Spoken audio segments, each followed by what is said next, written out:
Вы провели так много интервью с учениками Шрилы Прабхупады, и более 80 записей этих встреч, и мы в России также их смотрим. Хотелось бы задать вопрос, а продолжаете ли вы съемки? То есть будут ли новые серии? И проведя столько общения о Шриле Прабхупаде, хотелось бы спросить вас, что бы вы хотели сказать об учениках Прабхупады, что их всех объединяет и в чем их уникальность? So, dear Siddhanta Prabhu, the question is based on your great work for these 30 years that you've been interviewing the disciples of Srila Prabhupada. You've recorded so many interviews and videos, also over 80. We were wondering if any more are coming, and also if you could share if there was something common in between all of these disciples, something that they share together. What is this feature, and in what they are unique, the disciples of Srila Prabhupada? Okay, I hear two questions. The first question is, yes, there are more yet to be edited. I'm guessing maybe 3 or 4 more before I have to go out and interview more. I will be interviewing Rupanuga Prabhu, who was one of Prabhupada's first disciples, and a few others, but I have to wait till the COVID goes down so I can travel easier. Да, отвечая на первый вопрос, да, будет выходить новое интервью. Просто сейчас они еще нуждаются в доработке, и дальше я буду путешествовать снова, но просто мы ждем вот ситуации с ковидом, как решится, и также я планирую интервью с Рупанугой Прабху, который один из первых учеников Шрилы Прабхупады, и несколькими другими. I hope he hangs in there because he's over 80 years old, so we're praying for his good health. Я очень надеюсь на то, что он будет в здравии, поскольку ему уже за 80, и как бы надеюсь на то, что он в здравии будет. The last question that I ask every devotee before I end an interview is what quality that they saw in Srila Prabhupada that stood out the most for them. Каждый раз до того, как начать интервью, я задаю один и тот же вопрос в начале интервью всем ученикам, какое качество Шрилы Прабхупады для них больше всего имеет значимость. And in my opinion, without going through the books again, the most outstanding quality that most commonly comes up for every devotee is Prabhupada's compassion. И я думаю, что самое частое качество, которое чаще всего для преданных как-то имеет огромную значимость, это сострадание Шрилы Прабхупады. That's a very short answer to that question. So yes. So, and what? I'm sorry, I might have been not exactly formulating it well. But did you see a quality, something that is uniting the disciples of Srila Prabhupada, something that they have in common in a way? Because there are so many and so different. But what makes them some kind of unique? The disciples of Srila Prabhupada. Okay, let me try to understand. You're asking me what makes all of the devotees that I've interviewed, over 500 devotees, what makes them similar or similar? Similar, yes, in something. Okay, their love for Prabhupada. Yeah, то есть их любовь к Шриле Прабхупаде объединяет. No doubt about it. Now, to give you an example of the importance of that love, and from these stories, I can name names, she told me this, but as an example of the importance of that connectivity of love for Prabhupada was when I finished interviewing Jadharani Mataji, the famous artist. You all know? Yes, we've heard about this. Мы слышали об этой замечательной Матаджи Джайрани, которая является художницей. И вот как раз сейчас Сиддханта Прабху говорит, что хочет проиллюстрировать тот факт, что всех преданных, всех учеников Шрилы Прабхупады объединяет любовь к нему. So when I finished interviewing her, she came to me and said, Siddhanta, thank you very much for these interviews. I just watched the interview of Hamsadutta, and I have to tell you a realization. И вот после нашего интервью с Джайрани Матаджи она подходит ко мне и говорит: Сиддханта, спасибо тебе за это интервью, и сейчас хотела с тобой поделиться реализацией, которая ко мне пришла, когда я смотрела твое интервью с Хамсадуттой Прабху.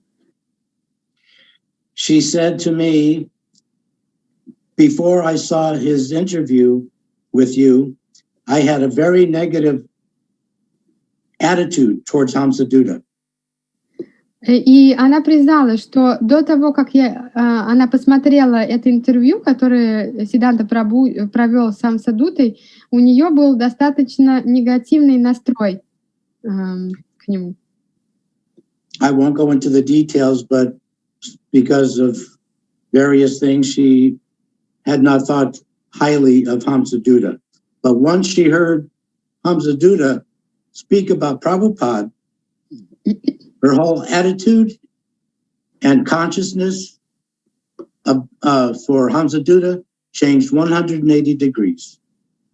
То есть у нее были свои причины, почему как-то на сердце не лежало к этому преданному, но после того, как она увидела в этом интервью, как Хамсадутта Прабху, как он любит Шрилу Прабхупада, что-то в ней очень сильно изменилось и развернулось на 180 градусов, ее отношение и сознание поменялось к нему.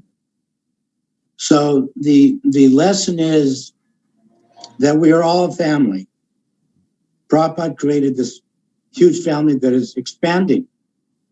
And if we just keep in mind that is the love that we have for Guru and Krishna, that will keep all other things to a minimum, all other inconveniences that we might have with one another to this size. We keep that in mind, then everything will expand. И вот так как Шрила Прабхупада, он создал по-настоящему целую семью, которая растет. И если ее члены будут помнить и ставить в самый центр, самым главным в своей жизни сделают Гуру и Кришну, то все незначительные, или все кажущиеся проблемы или какие-то недопонимания станут очень маленькими, незначительными, и семья будет процветать. Because that is what Prabhupada taught us. Love of Krishna. That's Bhakti Yoga. То есть это то, чему нас учил Шрила Прабхупада, любви к Кришне, Бхакти-йога.